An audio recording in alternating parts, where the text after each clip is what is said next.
पवित्र श्रीमद् भागवत गीता, पवित्र चारों वेद, पवित्र कुरान शरीफ, पवित्र बाइबल, पवित्र गुरु ग्रंथ साहिब, पवित्र कबीर साहिब की वाणी में छुपे हुए गूढ़ रहस्य अर्थात तत्व को जानने के लिए कृपया अवश्य सुनिए जगत गुरु तत्वदर्शी संत रामपाल जी महाराज के मंगल प्रवचन। सतगुरुदेव की जय। सर्व संगत से प्रार्थना है, सत्संग प्रारंभ हो रहा है। कृपया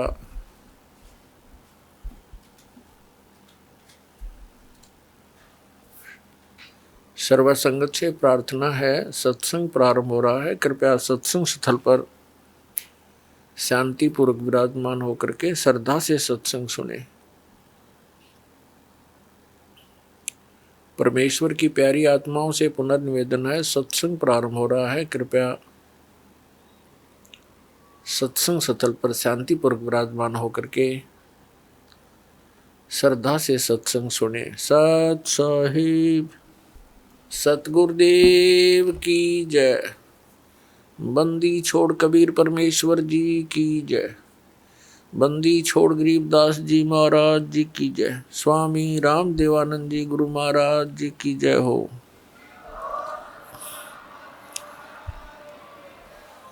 गरीब नमो नमो सतपुरुष को नमस्कार गुरु की नहीं। सुर नर मुनि जन साधुआ संतों सर्वस्ती नहीं।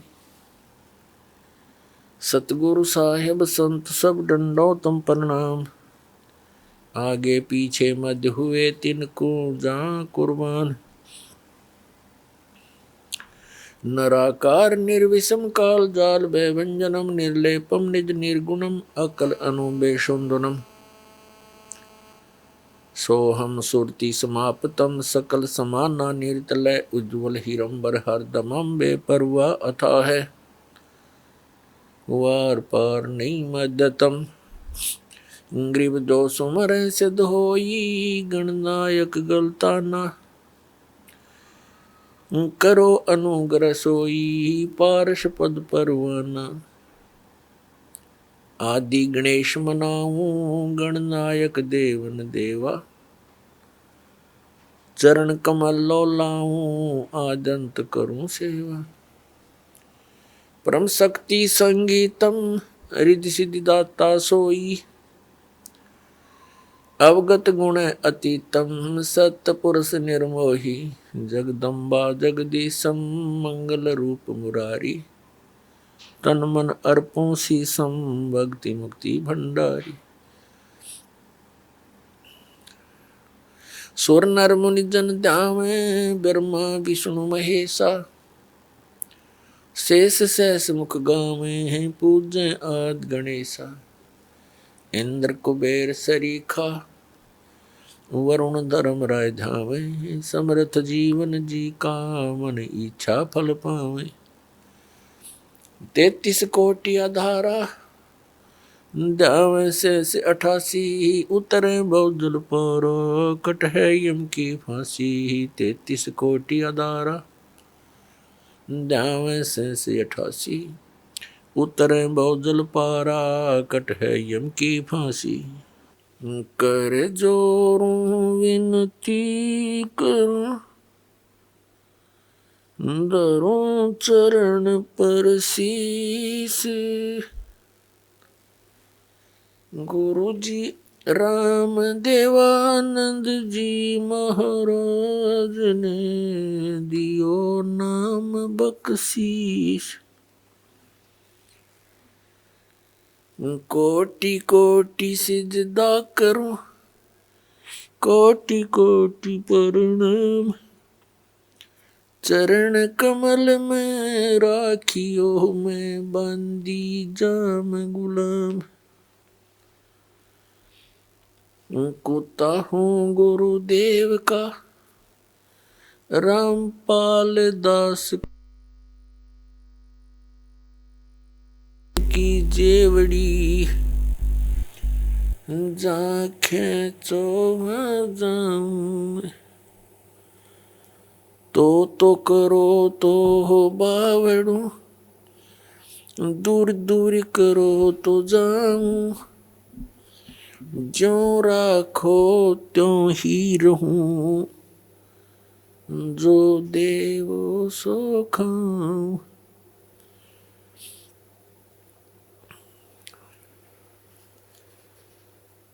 जय इब कै सतगुरु मिले, सब दुख आखो रोए, चरणों पर शीस धरूं, कहूं जो कहनी हो। कबीर गुरु जी मिलेंगे, पूछेंगे कुशलात, आदि अंत की सब कहूं, अपने दिल की बात। गुरु जी तुम न भूलियो, चाहे लाख लोग मिल जाही, हम जैसे तुमको बहुत हैं, तुम जैसे हमको नाही। तुमरे विसारे क्या बने, मैं किसकी शरण में जाऊं। शिव ब्रंच मुनि नारदा, तिनके हृदय न सुनो।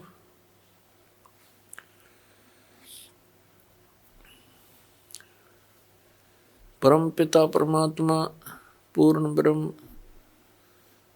सर्व सृष्टि रचनहार कबीर परमेश्वर जी की असीम कृपा से आप सभी पुण्यात्माएं सत्संग सुनने के लिए उपस्थित हुए।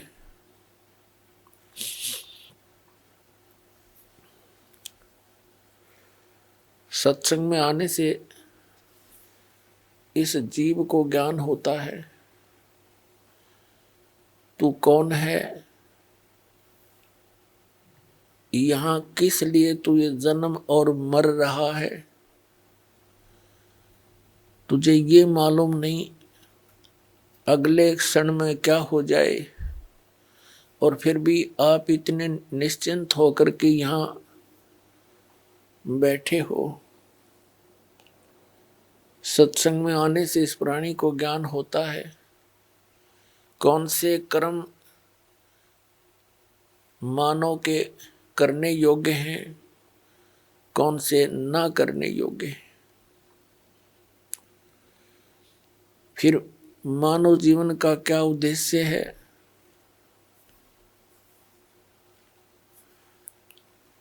ये ज्ञान होता है कि मनुष्य जीवन किस लिए प्राप्त हुआ है। फिर उद्देश्य से परिचित होकर के ये प्राणी उस परमात्मा के पाने के लिए तड़प उठता है, क्योंकि इसको अभी तक यथार्थ ज्ञान नहीं हुआ था। काल भगवान जिसके लोक में हम रह रहे हैं, ये एक नंबर का विलियन है, ये खलनायक है। आप फिल्मों में देखा करते हैं जो खलनायक की रोल करता है वो कैसा व्यक्ति होता है। वो तो एक सिंपल रोल करता है, ये रियल में कर रहा है। इसने हमारे परम पिता को बुला दिया, इसने परमात्मा का नामो निशान मिटा दिया, अपने आप को ये अपने आप को ये भगवान सिद्ध करके बैठ गया। और फिर इसके काल के दूतों ने, नकली संतों ने, ज्ञानहीन प्राणियों ने श्री ब्रह्मा, श्री विष्णु, श्री शिव जी को बताया कि यही सब कुछ हैं, यही व्यवस्थक हैं, उत्पत्ति, स्थिति और संहार यही करते हैं। ब्रह्मा जी को तो कुछ एक बता ही देते हैं कि ये इसकी मृत्यु होती है, इसका कुछ समय निर्धारित है जीवन का। लेकिन श्री विष्णु, श्री शंकर भगवान जी को ये अजर व अमर बताया करते थे। इन्हीं की पूजा का विधान दृढ़ किया करते थे, जो किसी भी सदग्रंथ में प्रमाण नहीं था। तो इन काल के से प्रेरित संतों ने सभी पुण्यात्माओं को मिसगाइड कर रखा था। स्वयं परमात्मा आते हैं, इस अज्ञान को समाप्त करते हैं, अपनी प्यारी आत्माओं को सीधा राह बताते हैं। आप देखते हैं जितने गुरु उतने ही उनके मार्ग, उतने ही विधि भक्ति की, जितने संत उतना ही उनका अलग अलग ज्ञान।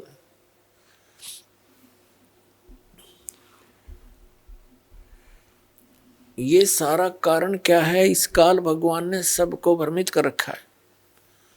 इसने भ्रमित क्यों कर रखा है? परमात्मा ने हमारे ऊपर एक दया करी थी, कबीर भगवान ने, जो हम सबका जनक है। आज पहले भी आपको बताया था सुबह के सत्संग में,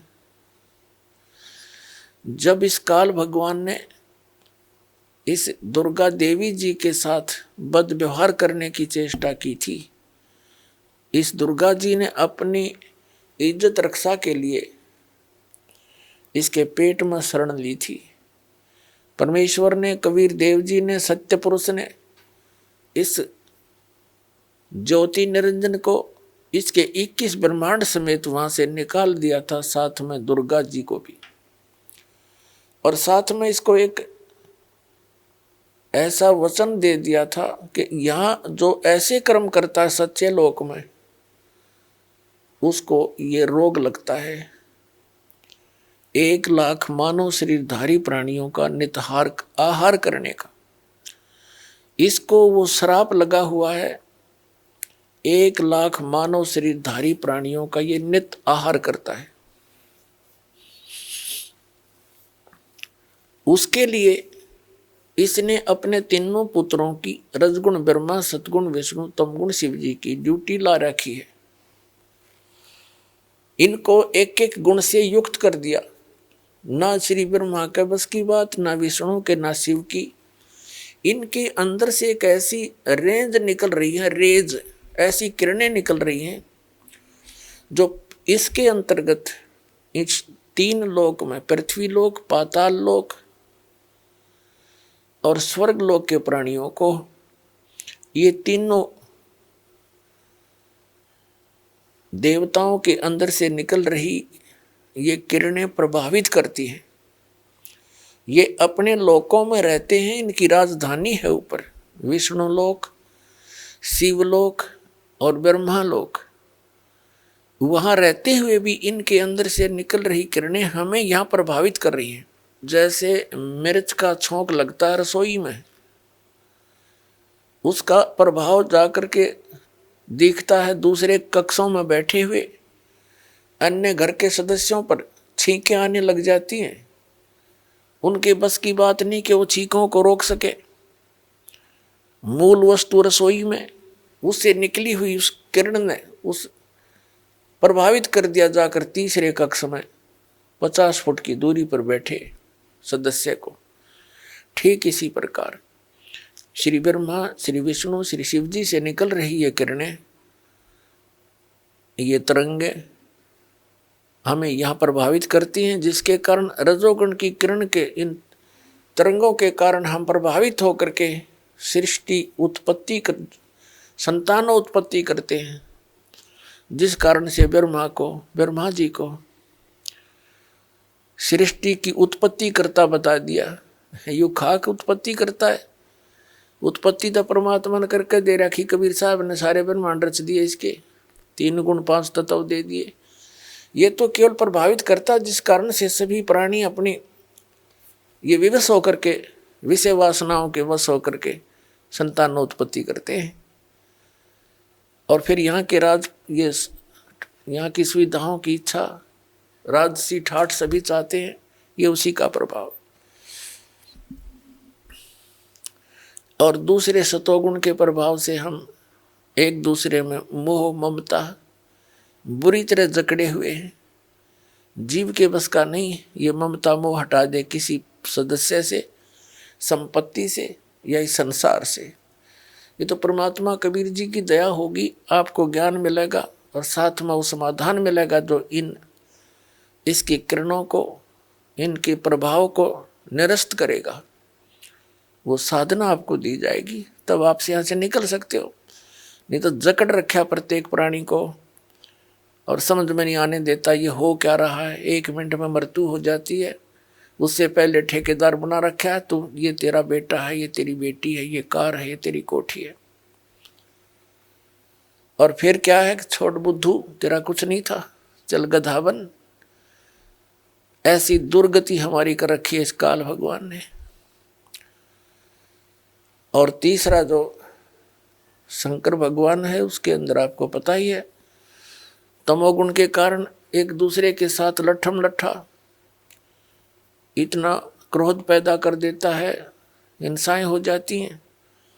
और ये संहार का भी कार्य करता है। 1 लाख मानव शरीरधारी प्राणियों को नित मार के अपने पिता काल के पास भेज देता है।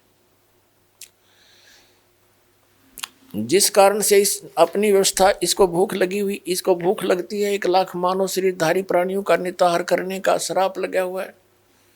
और जिस कारण से इसने हम सभी को यहाँ मिसगाइड कर रखा है, अपनी खेती बना रखी है। जैसे कसाई बकरे पालता है, परमात्मा परमेश्वर वो हमारे जनक हैं, सबके मालिक हैं, उत्पत्ति करता। कबीर भगवान जो काशी में दुल्हा रूप में आए थे, उन्होंने आके अपनी प्यारी आत्मा धर्मदास साहिब जी को मिले। उनसे कहा कि धर्मदास, तुम जिस लोक में रह रहे हो ये कसाई का लोक है, यहाँ कोई रहम नाम की चीज नहीं है। किसी का बेटा मरो, किसी की बेटी मरो, पूरा अक्षेत्र नष्ट हो जाओ, नो प्रॉब्लम।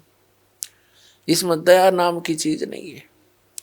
धर्मदास जी ने कहा कि भगवान, यहाँ कैसी सुविधाएं नजर आ रही हैं, सुंदर बाग बगीचे हैं, झरने बह रहे हैं, मीठे जल की दरिया बह रही हैं, नीचे भी अच्छा मीठा जल है पृथ्वी में, और सुंदर बाग हैं, सुंदर मेवा लगी हुई हैं, कैसी अच्छी हवा चलती है, दिन रात बन रहे हैं।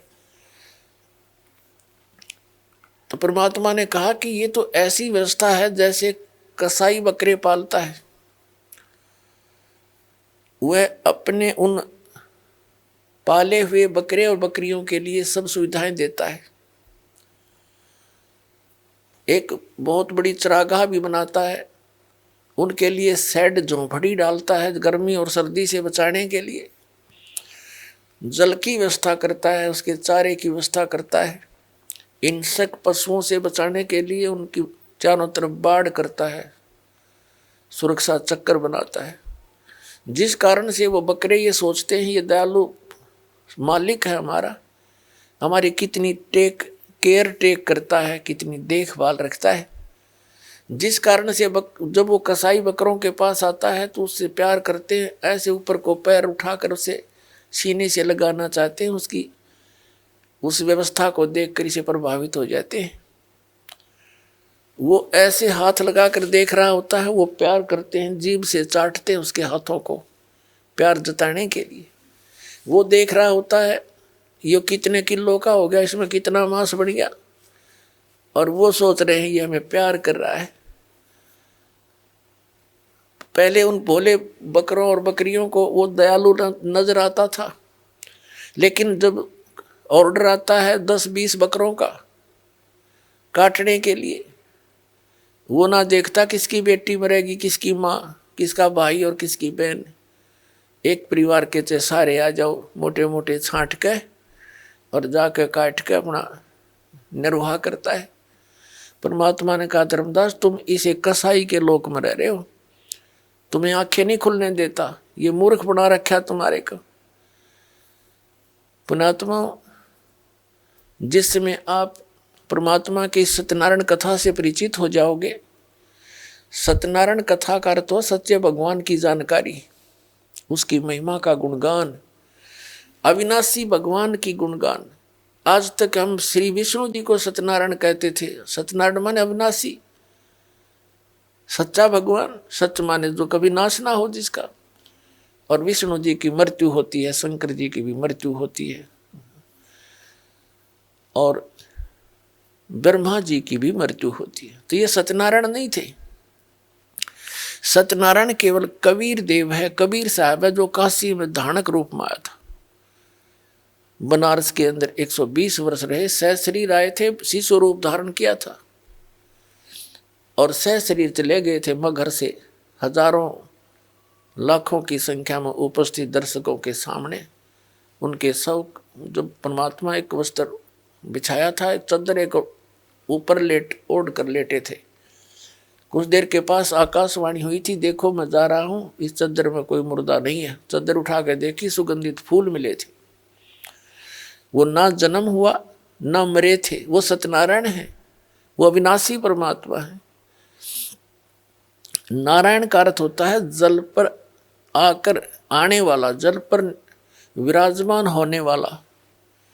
परमात्मा एक लीला प्रत्येक युग में करते हैं, सतलोक से चलकर आते हैं, सहशरीर आते हैं और कमल के फूल पर, वो सरोवर के अंदर जल के ऊपर आकर विराजमान होते हैं, जिस कारण से वास्तव में नारायण वो परमात्मा है कबीर जी। तो जब आपके यह सत्यनारायण कथा समझ में आ जाओगी, क्योंकि ये प्रथम बार सुनता है, कोई दूसरी बार सुनता है, और जिन्होंने खूब सुन रखी है उनका समझ में अच्छी तरह आ चुका है। तो ये लोक ऋण का नहीं है, हमें विकल्प नहीं मिल रहा था। पुण्यात्माओं, इस परम पिता की शरण में आने के बाद, कबीर साहब की शरण में आने के बाद, आपके जितने परिवार के सदस्य हैं सब सुरक्षित रहेंगे। आपको आवश्यक वस्तुएं उपलब्ध करवाएगा, तभी हम भक्ति कर सकते हैं। जिसके 24 घंटे टेंशन रहेगी कोई किसी ना किसी वस्तु की, तो भक्ति नहीं कर सकता। पहले तो आपको टेंशन फ्री करेगा। जितनी आपकी आस्था इस भगवान में बढ़ती चली जाएगी, जितना विश्वास बनेगा उतना ही आपके निकट आएगा। विश्वास बनने में देरी लगती है, क्योंकि हम अज्ञान से परिपूर्ण होते हैं जब परमात्मा की शरण ग्रहण करने के लिए आते हैं। कुछ तो अज्ञान इन सत्संगों से, पुस्तकों से, टीवी चैनलों से हट जाता है। यहाँ आने के बाद रहा कहा फिर मांझा जाता है प्राणी, और फिर यहाँ आने के बाद आशीर्वाद, प्रणाम, भगवान की मंत्र दिए जाते हैं। धीरे धीरे ये आत्मा इतनी निर्मल हो जाती है, प्रत्येक बात पर जो दास बोलेगा उस पर विश्वास होने लग जाएगा। अभी तक तो कुछ पर विश्वास होता है, कुछ पर अविश्वास होता है। तो इसी प्रकार परमात्मा पर हम पूर्ण विश्वास ना कर पाते, तब तक देरी रहेगी आपके सब कार्य सिद्ध होने में। और जब आपको पूर्ण विश्वास हो जाएगा, है फिर तो कहना ही क्या है।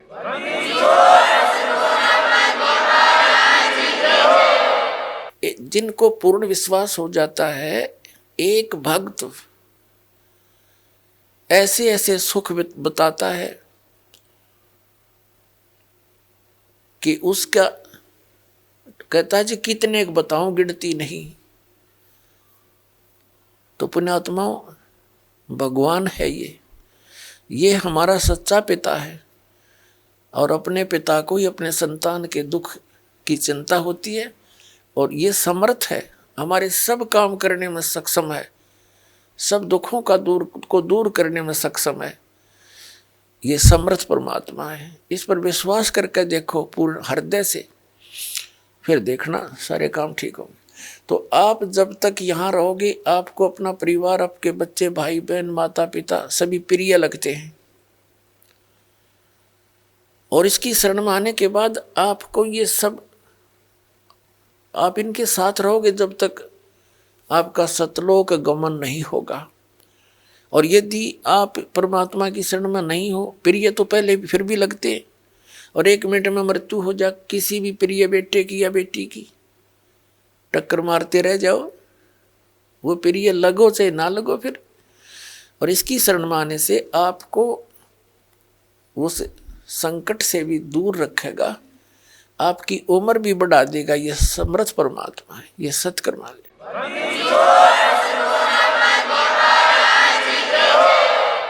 जैसे आदरणीय स्वामी रामानंद जी जो कबीर परमात्मा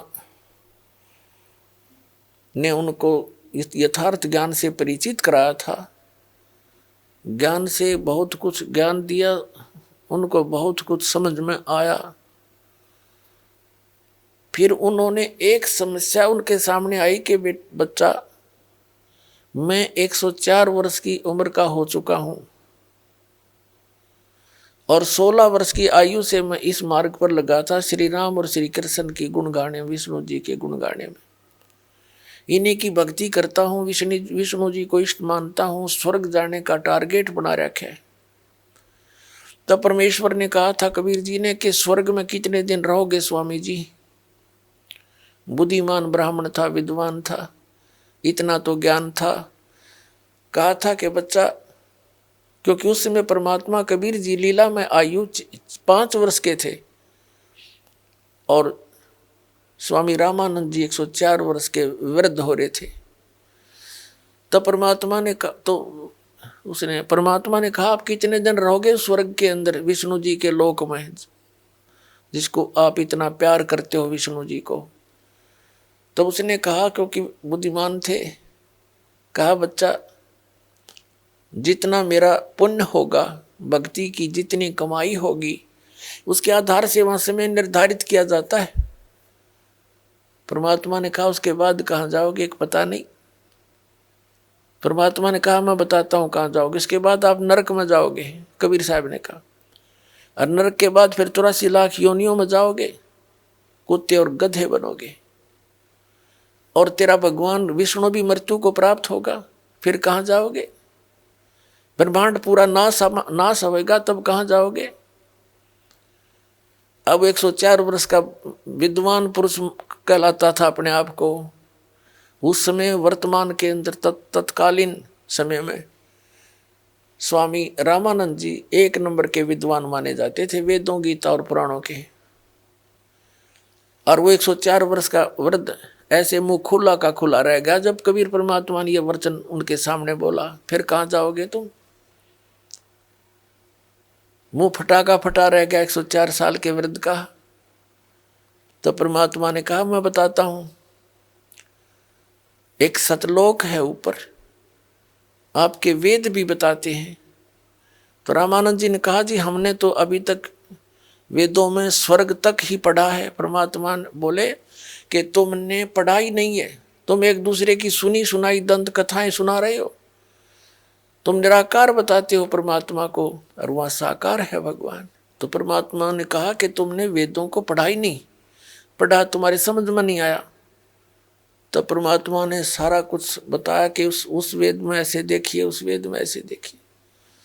तो कहने का भाव ये है कि रामानंद जी के सामने एक समस्या आ गई कि हे कबीर जी, मैं 104 साल का वृद्ध हो गया, सारा जीवन गया मेरा इस भक्ति में। अब ना पता मेरा जीवन 2 वर्ष का है, 3 वर्ष का है, 6 महीने का है। अब मेरे साथ कहीं ऐसा ना बन जाए मैं घर का रहूं ना घाट का। आपकी भक्ति आपके अनुसार बताए मार्ग पर लगूं, कहीं मेरी वो पिछली भी जाती रहे और आगे कुछ बन पाए नहीं, मेरी मृत्यु हो जा। परमात्मा कबीर जी ने कहा कि स्वामी जी, जिस भगवान का संदेशा मैं लेकर आया हूं वो इतना समर्थ है कि आपकी उम्र भी बढ़ा देगा, और जो साधना आप कर रहे हो 50 वर्ष, 100 वर्ष से, 80 वर्ष से, 90 वर्ष से, ये तो आपने संख्यों बार कर ली, वह तो करो चाहे ना करो। कोटि जन्म तन भर मत होगे, कुछ ना हाथ लगा रे। कुकर सुकर खरबया भोरे, कौआ हंस बुगारे। कोटि जन्म तू राजा की, न मिटी न मन की आशा। भिक्षुक हो के दर दर घूम्या, ये मिला न निर्गुण रासा। इंद्र कुबेर ईश की पदवी, ब्रह्मा वरुण धर्मराया। विष्णुनाथ के लोक को जाके तो फिर भी वापस आया। असंग जन्म तन मरत्या होगे, जीवित क्यों न मरे रे। 12 मध्य महल मठ बोरे, बोर न दे धरे रे। दोजक बेश्त सभी तैं देखे, राजपाट के रसिया। तीन लोक से तिरपत नहीं, ये मन भोगी खसिया। सतगुरु मिले तो इच्छा मेटे, पद मिल पदे समाना। चल हंसा उस लोक पठाऊं, जो आदि अमर अस्थान। चार मुक्ति जहाँ चंपी करती, माया होरी दासी। दास गरीब अभय पद पर से, वो मिले राम अविनाशी। तो परमेश्वर ने कहा कि स्वामी जी जो साधना आप कर रहे हो, इसको तो असंग जन्म हो गया अपने कर्ता ने। इस विधान से आप क्या बनते हो? कोटि जन्म तू राजा कीन्या, और मिटी न मन की आशा। भिक्षुकों के दर दर घूमे, मिला न निर्गुण रासा। अंत कोटि जन्म तू राजा कीन्या। होय होय, कहते करोड़ जन्म राजा भी बन जाते हो इन साधनाओं से। और फिर इंद्र कुबेर ईश की पदवी, ब्रह्मा विष्णु महेश भी ये जीव हैं, ये घने पुण्यकर्मी प्राणी हैं, जिस कारण से इस काल ने अपने विशेष व्यवस्थक नियुक्त किए हैं। और इनकी मृत्यु होती है उससे पहले और पुण्यकर्मी प्राणियों में से अपने पुत्र के रूप में ब्रह्मा रजोगुण युक्त, विष्णु सतोगुण युक्त और शिव को तमोगुण युक्त करके पहले तैयार रखता है। उसकी मृत्यु होती दूसरा बैठा देता है।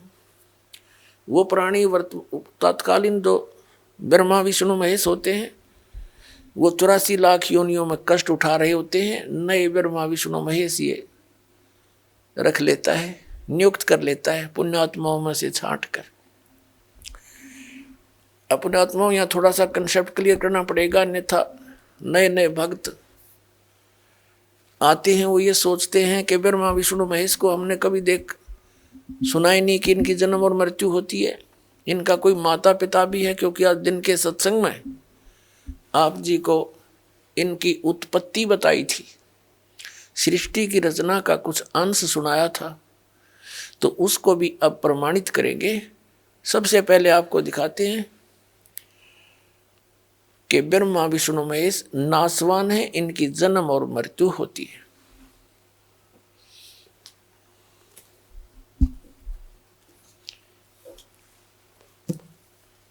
पुण्यात्माओं, ये वही सदग्रंथ हैं जिनको प्रत्येक हिंदू धर्म के श्रद्धालु जो भगवान की भक्ति में विश्वास रखते हैं, सबके घर विद्वान हैं। गीता प्रेस गोरखपुर से प्रकाशित पुस्तकें हिंदू धर्म के श्रद्धालुओं के लिए एक एथेंटिक रिकॉर्ड है। उसमें जो लिखा है वो फाइनल माना जाता है। और हमारे धर्मगुरु ये आचार्य और शंकराचार्य, ये मंडलेश्वर, ये संत ऋषि में ऋषि, ये आज तक ब्रह्मा विष्णु महेश की उत्पत्ति नहीं बता सके हमने। इनको जरो अमर बताएं विष्णु जी और शिव जी को, इनका कोई जनक नहीं, इनका कोई माता पिता नहीं। ये खाक पड़ जाए इन सदग्रंथों को, मूर्ख बना रहे थे हमने हजारों वर्षों से। अपना जीवन नाश किया, हमारे सारे पूर्वज भूत बनवा दिए, फिर उनके श्राद्ध निकलवावें, शास्त्र विरुद्ध साधना करवावें, और आने वालों को भी नरक में ही ले जाते हैं। अब आपको दिखाते हैं ब्रह्मा विष्णु महेश की उन्हीं की जीवनी में क्या स्थिति है, देखिएगा। श्रीमद देवी भागवत यानी देवी पुराण, गीता प्रेस गोरखपुर से प्रकाशित।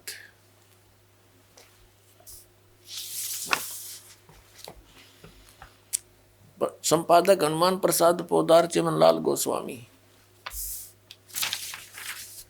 और ये यहां से प्रकाशित है।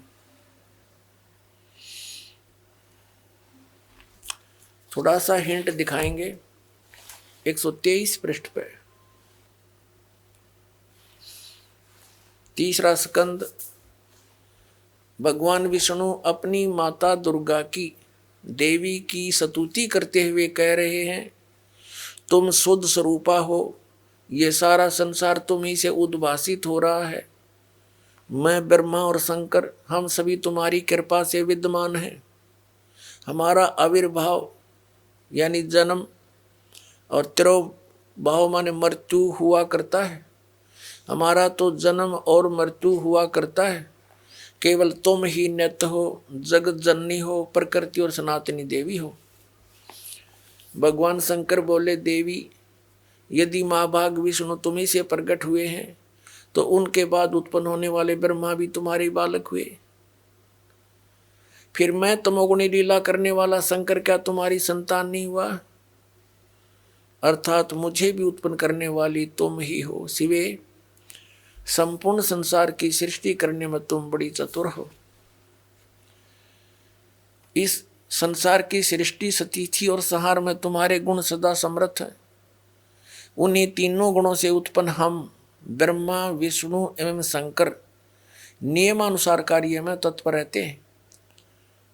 अब इसे यह भी सिद्ध हो गया, तीनों गुणों से उत्पन्न रजगुण ब्रह्मा, सतगुण विष्णु, तमगुण शंकर केवल नियमित कार्य में तत्पर रहते हैं। इस पवित्र सदग्रंथ ने, पवित्र पुराण ने, देवी पुराण ने 5 कंसेप्ट क्लियर कर दिए, 5 पॉइंट कति साफ कर दिए। नंबर 1, दुर्गा देवी ब्रह्मा विष्णु महेश जी की माता है। दुर्गा जी को प्रकृति भी कहते हैं। तीसरा, ब्रह्मा विष्णु महेश की जन्म मृत्यु होती है। चौथा, ये ब्रह्मा रजगुण सतगुण तमगुण, विष्णु सतगुण और शिव जी तमगुण है। और चौथा ये कर दिया 5वां कि ये केवल नियमित कार्य ही कर सकते हैं। जैसा आपके भाग्य में है वैसा ही दे सकते, उसमें कोई परिवर्तन नहीं कर सकते। इसलिए तत्व ज्ञानहीन प्राणियों ने इतना ही बनाकर हमें विधान बता दिया कि जैसे कर्म करेगा वैसा फल देगा भगवान। अब इन भगवानों का, जिन भगवानों से ये परिचित थे, उनका इतना ही विधान है। अब पुण्यात्माओं, जैसे हम भक्ति पर लगे हैं, भक्ति पर लगने का उद्देश्य क्या होता है कि हमारे जो बच्चे हैं वो सुरक्षित रहें, कोई आपत्ति ना आवे, हमारे ऊपर भी कोई ऐसा संकट नहीं आ जा, इससे हमें भगवान बचावे। इसलिए हम परमात्मा की कोई ना कोई साधना अवश्य करते हैं और फिर कुछ एक मोक्ष के लिए भी प्रयत्न करते हैं। अब क्या है, जैसे हम भक्ति करने लगते हैं, साधना कर रहे, और कोई ऐसी घटना घट जाती है, भूल जाता भक्ति को, याद भी ना आती और दिल टूट जाता प्राणी का। तो पुण्यात्मा, भक्ति भी तभी बनती है जब कोई संकट आवे। आ तो सकता है हमारे दुष्कर्मों का, लेकिन 1 सेकंड में हल्का करके हटा दे भगवान, तो दूनी दृढ़ता आती है, पूरा विश्वास बनता है कि सचमुच हे भगवान, आज आपके शरण में ना होते थे बिजली गिरनी थी, ऐसा विनाश हो जाना था। फिर ज्यादा भक्ति को दिल करता है, दूनी दृढ़ता आती है, पल भी भूल नहीं पड़ती है। अब जैसे एक ब्राह्मण व्यक्ति था, घना दुखी था अपने प्रारब्ध के कर्मों से। उसके संस्कार के अंदर से उसके भाग्य में इतने कष्ट थे। 4 सदस्य घर के बच्चे थे, चारों उनको आपत्ति, सभी रोगी रहे। कहीं झाड़ फूक करवाता है, किसी संतों के पास जाता है जो साधना और विधि बताते हैं, सब करता था, कंगाल हो गया। वो एक दिन रामानंद जी के पास गया और परमेश्वर कबीर जी भी स्वामी रामानंद जी के पास विद्यमान थे। स्वामी रामानंद जी से उस ब्राह्मण दुखी ने कहा कि स्वामी जी, ऐसे ऐसे आपदाएं मेरे ऊपर आ रही हैं, आपने जो भी साधना मुझे बताई मैंने सारी कर ली, पर कोई लाभ नहीं हुआ। तब रामानंद जी कहते हैं, स्वामी रामानंद जी, कि भैया ये आपके प्रारब्ध का कष्ट है, ये तो भोगे ही पार पड़ेगी। यानी दुख जो है ये पाप से होते हैं। पूर्व जन्म के हमारे जो संस्कार संचित हैं उनमें से कुछ पुण्य एवरेज में और कुछ पाप लेकर के एक मनुष्य के जीवन निर्धारित किया जाता है प्राणी का, उसको प्रारब्ध कर्म कहे जाते हैं।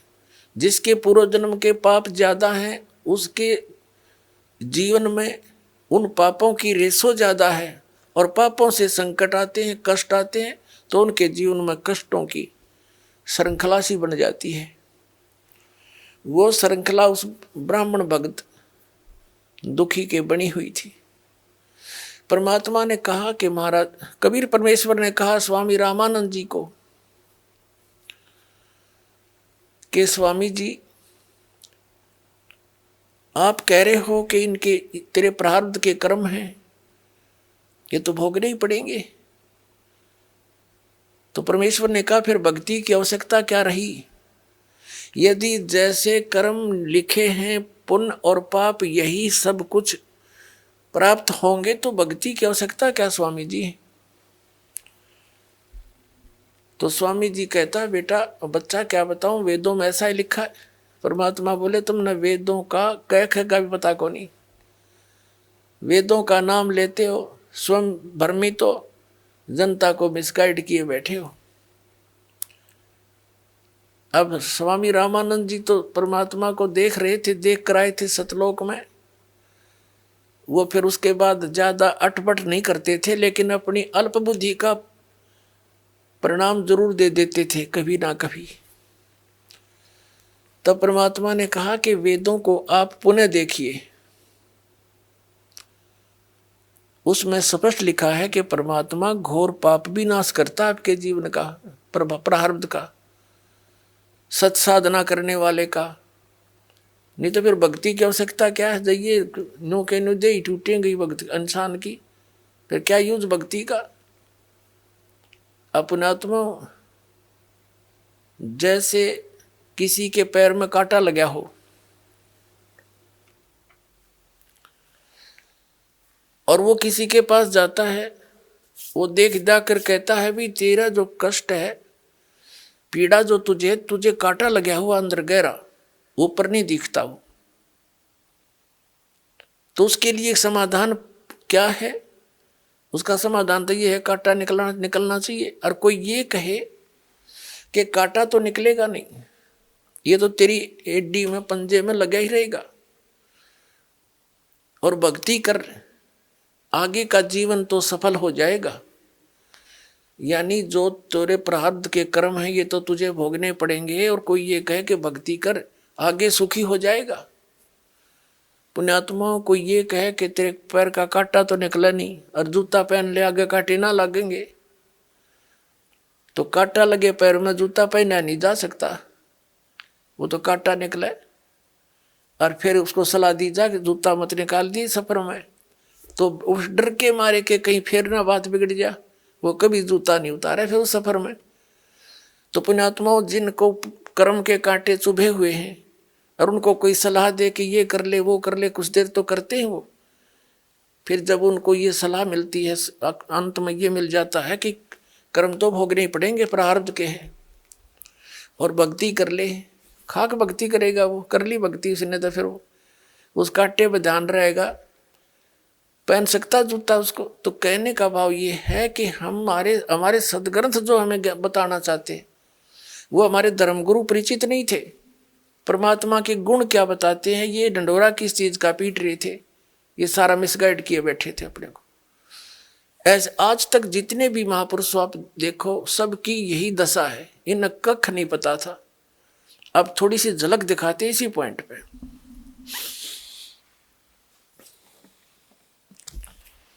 ये देखिएगा, ये देवी पुराण है।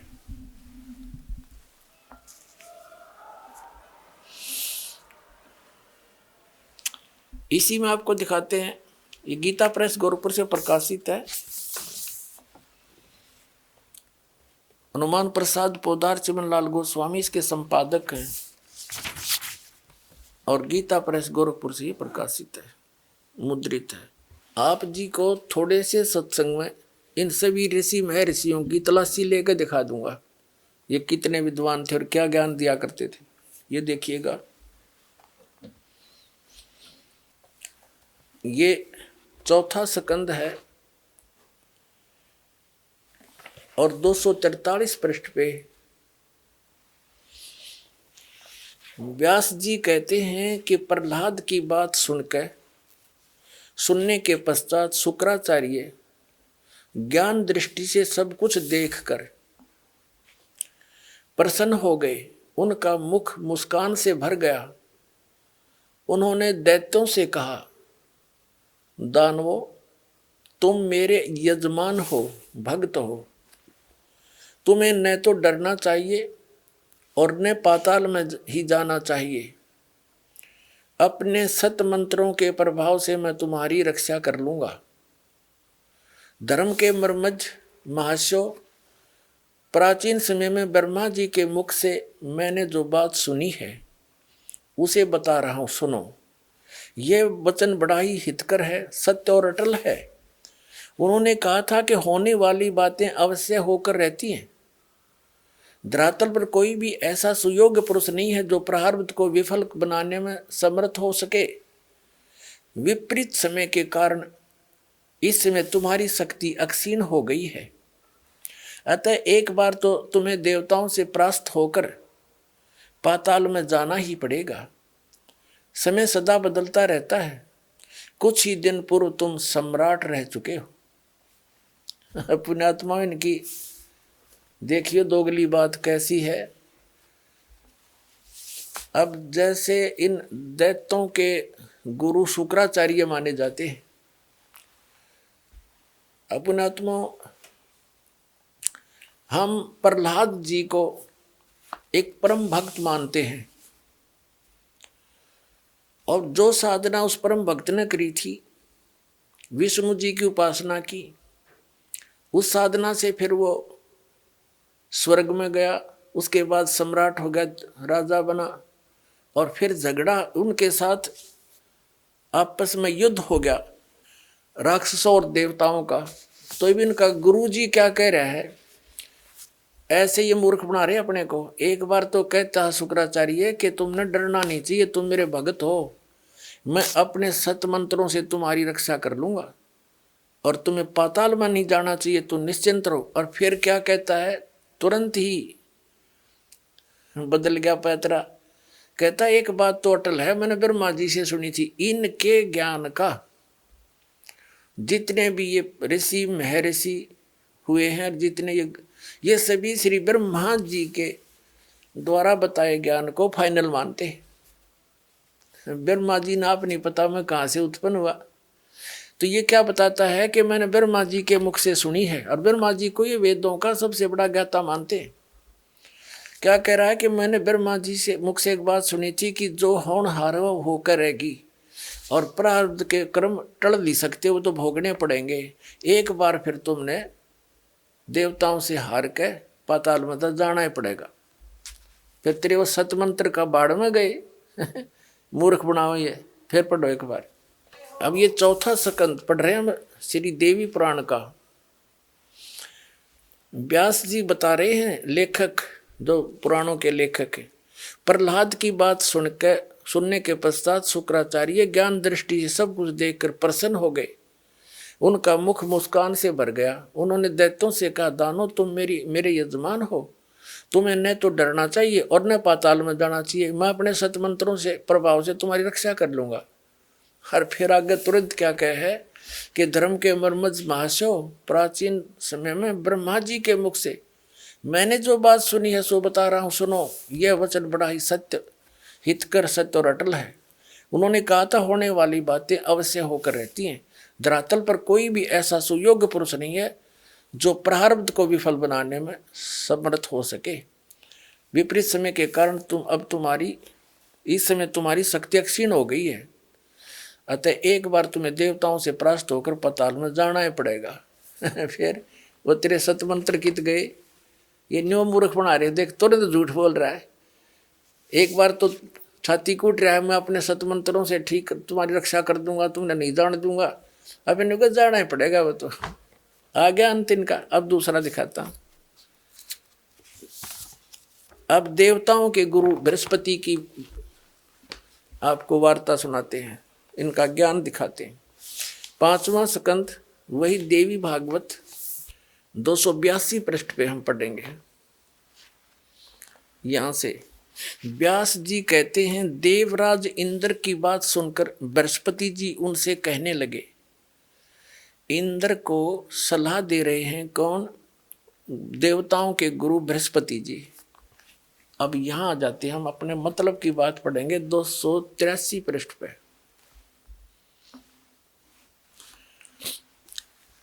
प्रारब्ध कर्म का अभाव बिना भोगे नहीं हो सकता, यह स्पष्ट है। आर्य, संपूर्ण देवता तुम्हारे सहायक हैं, तुम स्वयं भी बुद्धिमान हो, फिर भी जो होनी है वह होकर ही रहेगी, तुम उसे टाल नहीं सकते। ऐसी स्थिति में सुख और दुख की चिंता में नहीं पड़ना चाहिए। महाभाग, सुख और दुख ये दोनों कर्मशः पुण्य और पाप, पुण्य एवं पाप के अक्षय के सूचक हैं। अतएव विद्वान पुरुषों को चाहिए कि सुख के अभाव में भी सर्वथा आनंद का ही अनुभव करें। अतएव महाराज इस अवसर पर सुयोग्य मंत्रियों से परामर्श कर लेकर विधि पूर्वक यत्न करने में कटिबद्ध हो जाओ। यत्न करने पर भी जो होनहार होगा वो तो सामने आएगा ही आएगा।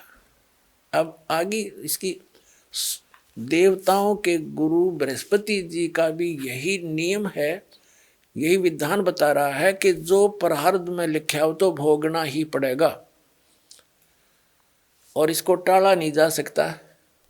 फिर दूसरा विधान क्या बताता है कि दुख में भी सुख का अनुभव करना चाहिए। फिर पढ़िए, ये कह कि प्रारब्ध कर्मों का अभाव बिना भोगे नहीं हो सकता, ये स्पष्ट है, फाइनल हो गया। फिर क्या कहते हैं कि ऐसी स्थिति में तुम दुख की चिंता में नहीं पड़ना चाहिए। और कहते सुख और ये दुख ये दोनों कर्म से पुण्य और पाप के अक्षय के सूचक हैं। विद्वान पुरुषों को चाहिए कि सुख के अभाव में भी सर्वथा आनंद का ही अनुभव करें। पुण्यात्माओं, इनकी बेवकूफ बातों को सुनकर दास न दुख हो है। और ये मैं ऋषि कब आगे एक तरफ तो कह रहा है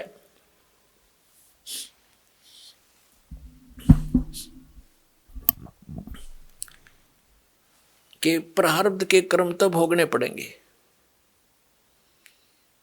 फिर कह रहा है कि सुख के अभाव में भी सुख के अभाव में भी आनंद ही महसूस करना चाहिए। बता कर इनकी, अब किसी के पेट में दर्द हो जा हैं और मारा चिल्लावा बेचारा पड़ा पड़ा और उसको इन्हों कहना तू अब दुख में भी सुख का अनुभव कर। जब वह पीड़ा मिटे गोली दवाई खाने से तो तब वो सुखानुभव कहें तो सुखानुभव हो जाएगा। तो इनके ऐसे विधान हैं। अब देवताओं के गुरु और राक्षसों के गुरु दोनों का विधान बता दिया, फाइनल हो गया। उधर से महर्षि स्वामी रामानंद जी भी यही बता रहे हैं। और एक इस कलयुगी महर्षि के 2 वचन और सुना दूं। ये सारे एक के कुएं का पानी था। ये कलयुगी महर्षि दयानंद आर्य समाज प्रवर्तक और इसका फीत ला रखी थी कि सभी वेदों के गाता। वर्तमान में महर्षि दयानंद जैसा कोई नहीं, हरीश जैसा अज्ञानी मैंने धरती पर नहीं पाया। इतने संतों के विधान देखे पर यू सब तक ज्ञानी किसी भी क्षेत्र में इसका कोई जो है ना स्वस्थ विचार नहीं मिला। अब देखिए इसके विचार, ये सत्यार्थ प्रकाश है इनका पूरे जीवन का अनुभव, जैसा इन्होंने परमात्मा को जाना। अब देखो पुण्यात्मा, इनका इस पोज ने देख के आदमी कटका मर जा। अब बड़ा महापुरुष, इसने तो भगवान ते जमा समाधि लाए बैठा होगा। अपने आत्मा इस तरह के जो बाही दिखावा तो हमने बहुत देख रखा था। अब अंदर झांक कर देखेंगे इनने क्या पाया ऐसा कुछ करने के उपरांत। अब देखिएगा इन्हीं का विधान इनका लिखा हुआ है सत्यार प्रकाश महर्षि दानंद सरस्वती। ये है सत्यार प्रकाश महर्षि दानंद जी के पूरे जीवन का अनुभव। इसमें क्या लिखा है कि वेद आदि विविध सदशास्त्र प्रमाणई संवित श्री मत परमहंस परिव्राजक आचार्य। ये तो इसका फीत है आगे की। शुरुआत में नाम तो योड़ा दानंद है, इससे पहला श्री मत परमहंस परिव्राजक आचार्य महर्षि ई बाया नाम तो दयानंद। फिर सरस्वती स्वामी द्वारा रचित विरचित है। इसका क्या भाव है?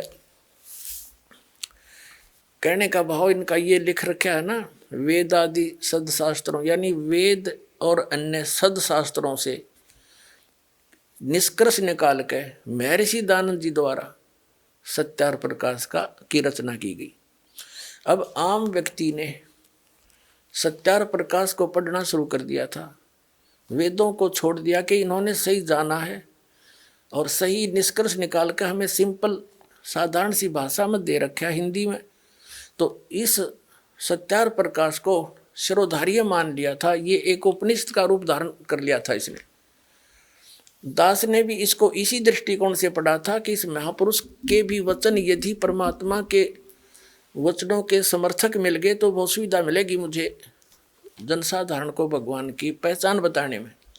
जब इसको पढ़ा तो इसका तो कहीं पर भी सिर पैर भी ठीक नहीं पाया और फिर ये जनता के सामने इसकी पोल खोलनी पड़ी, ना तो धोखे में रह जाते।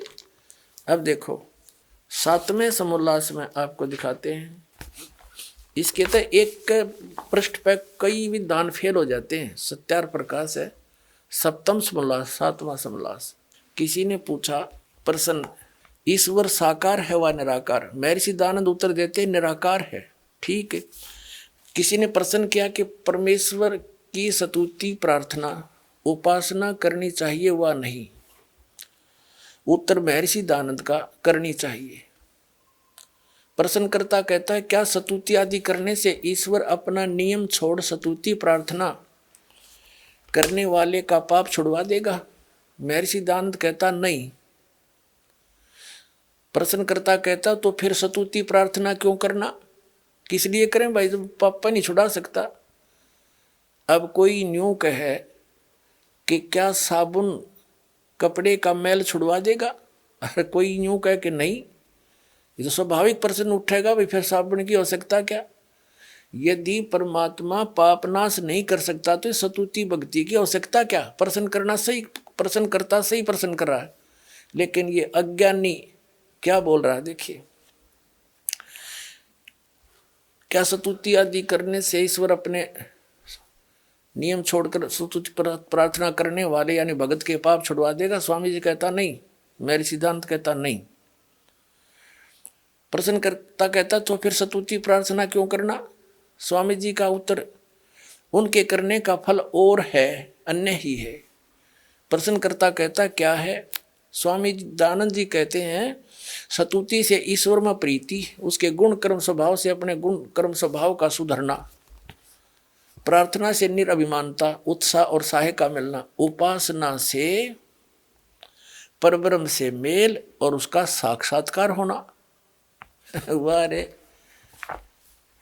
ये इसी ऐसी बकवाद तो आदमी महामूर्ख बोल सकता है जो इन्होंने बोली है। पहले पर 154 पृष्ठ पे कह रहा है भगवान निराकार है, यहाँ कह रहा है उसका पाप तक कटे नहीं भक्ति तय और उसका साक्षात्कार हो जाएगा। बता, जिसके पाप नहीं कटे अपराधी व्यक्ति है और वो भगवान से मिल लेगा, और साक्षात्कार तो साकार का होता है, निराकार का होगा कैसे? अब पुण्यात्मा इस दास के सामने यह समस्या आ रही है, मैं सारी साची कहूं, मेरे वाली जचती नहीं, और ये ने सारी झूठ बोल रखी है फटोरी। तो अब इस ज्ञान से ही ये रेगमार लगेगा, प्रमाण दिखाए जाएंगे, ये क्या बोलते हैं, हमारे सदग्रंथ क्या बताते हैं। तो ये अज्ञानी अज्ञानी सिद्ध हो जाएंगे सारे कि ये मूर्ख बना रहे थे अपने को, इनको कुछ भी ज्ञान नहीं था। फिर हम इन तट जाएंगे, अपना सही रास्ता पकड़ देंगे। इतनी सी बात है दास की। और किसी की मान हानि करना या किसी को ऊंचा नीचा करना कोई उद्देश्य नहीं, क्योंकि ये दास भी टीचर है और ये भी आध्यात्मिक टीचर कब थे। एक अध्यापक ने कोई प्रश्न गलत हल कर रखा है और उसको बच्चे याद कर रहे हैं, दूसरा टीचर आता है, उसका कर्तव्य बनता है कि उस गलत प्रश्न को ठीक करावे ताकि उन बच्चों का भविष्य उज्जवल हो। और उस टीचर का कोई विरोध करता है जो सही मार्ग, सही रास्ता और सही प्रश्न हल कर रहा है, तो कौन होगा? क्या वो हितैषी हो सकता है बच्चों का? वो तो शत्रु होगा जो उस टीचर का विरोध करे जो सही हल करके दे रहा है। उसके दो प्रकार के कर सकते हैं। एक तो वो जिन्होंने वो गलत पुस्तक छाप कर बेच कर रोजी रोटी चला रहे, वो विरोधी हो सकते हैं कि तुम्हारा क्या होगा। या दूसरा केवल उनको मूर्ख बनाकर आचार्य शंकर बनकर उनके ऊपर शंकराचार्य आचार्य बनकर उनसे पैसे इकट्ठे कर रहा होगा मूर्ख बना के। तो करते रहो। दास ने तो साची कहने का ठेका ले रखा है, चाहे कुछ भी हो, ये पूरा ज्ञान विश्व में फैलेगा। भगवान का आदेश है, दास के साथ है परमात्मा और ये सफल हो रहा है। अब देखिएगा यहाँ इसी सप्तम समोल्लास के 163 पृष्ठ पे और क्लियर कराया सिद्धानंद जी ने। प्रश्नकर्ता कहता है कि ईश्वर अपने भक्तों के पाप अक्षमा करता है वा नहीं? मेरे सिद्धांत कहता नहीं, क्योंकि जो पाप अक्षमा करे तो उसका न्याय नष्ट और सब मनुष्य महापापी हो जाएं, क्योंकि उनको पाप करने में उत्साह निर्भयता हो। जैसे कोई राजा अपराधियों के पाप क्षमा करे तो वे अधिक अधिक अपराध पाप करने लगे, और जो अपराध नहीं करता वह भी अपराध करने लगे से न डरेगा। इसलिए सब कर्मों का यथावत फल देना ईश्वर का काम है, अक्षमा करना नहीं। स्पष्ट कर दिया। पुण्यात्माओं, पहले तो इसके इस विधान को फेल करते हैं कि राजा यदि पाप माफ कर दे अपराध तो दूने अपराधी हो जाए। जैसे एक बार पंजाब राज्य में नौजवान बच्चे किसी से भ्रमित होकर के और एक मिसगाइड हो गए थे, उग्रवाद फैल गया था। तो सरकार ने एक फैसला, एक आदेश जारी किया था कि जो मुख्य धारा में आ जाएगा बच्चा, पहले गलती होगी सो होगी किसी के धोखे भ्रमित करने से, तो उनके सब अपराध क्षमा कर दिए जाएंगे और वो सही नागरिक बनकर रहेगा। तो सभी के सभी आकर के उन्हें समर्पण कर दिया। सरकार ने ऐसा ही किया, जो गलती बन गई थी बच्चों से माफ कर दी, अब वो नेक नागरिक हो गए। यदि उनको सजा देता दूना और उग्रवाद बढ़ जाता। तो कहने का भाव ये है कि पहले तो ये भी दान फेल कर दिया दानद का। आपने एक बहुत वेल नोन सी एक लेडी थी, औरत थी, बहन, जिसको फूलन देवी कहा करते थे। वो डाकू बन गई थी किन्हीं परिस्थितियों में, और जब सरकार ने उससे कहा कि यदि तू आगे अपराध नहीं करेगी तेरे पिछले सारे माफ कर देंगे, तो उसने समर्पण कर दिया, स्वीकार कर ली, और वो MP तक बन गई, मेंबर ऑफ पार्लियामेंट तक बन गई थी वो लड़की बहन। तो पहले तो इस दयानंद की मोटी बुद्धि यहाँ फेल होगी, जो ये कहता है कि राजा ऐसे कर दे वैसा, उसको कैसे और अपराध करने लग जाएंगे। नहीं, ये परमात्मा का विधान है। जैसे गलती से बगैर ज्ञान के आपने जो गलतियां कर दी वो माफ करेगा, आगे सतर्क कर दिया जाएगा, ऐसा ज्ञान दिया जाएगा कि फिर से ऐसी गलती ना करना, फिर ये दुख आपको फिर हो जाएंगे, तो फिर ऐसी गलती कोई नहीं करता। तो ऐसे ही अब दूसरा जो प्रश्न है कि साधक के पाप, साधना से भगवान पाप नाश नहीं करता, तो क्या यह बुद्धिमान व्यक्ति बात कर सकता है और कहता है इससे और फल हो जाता है और अन्य ही फल है? अन्य क्या फल है कि उपासना से परमात्मा का साक्षात्कार हो जाता है और परमात्मा को निराकार बताते हैं मेरे सिद्धानंद। इसका तो कितना सर पैर नहीं, किसी भी ज्ञान किसी भी बात का कोई स्टेटस नहीं।